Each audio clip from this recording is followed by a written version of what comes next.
again we will practice one more sum, that is of COGS and net sales and how to find out net profit. So in this sum we have the given statement stock on 1/4/2016. 1/4, that means that is on 1st April in 2016, so it is our opening stock.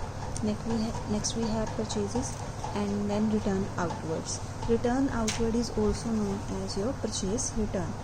Outward means that something is going out, so that is why this is also known as your purchase return.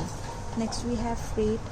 Freight is an expense which is occur due to the getting some material in the company. Sales, we have sale. Return inward. Return inward is also known as your sales return.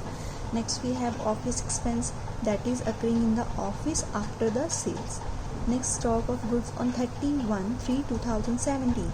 It is on March 31, 2017. So that is our closing year. So in this sum, our opening year is that is your April 1, and closing it is on 31, 2017. That is your March. That's it. Our financial year starts from 1st April to the next year's March up.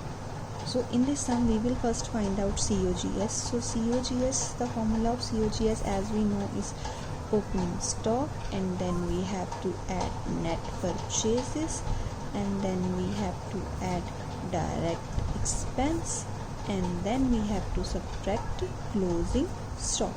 So in this statement we have opening stock, that is your 12,000, but net purchases we have to find out. So downward we will find out net purchases.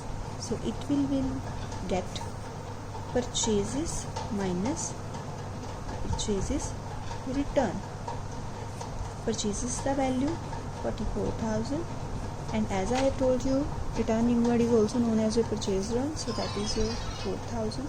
So net we get 40,000. We will put over here 40,000. Next, direct expense we have 2,000, that is your freight, and closing stock we have 4,500.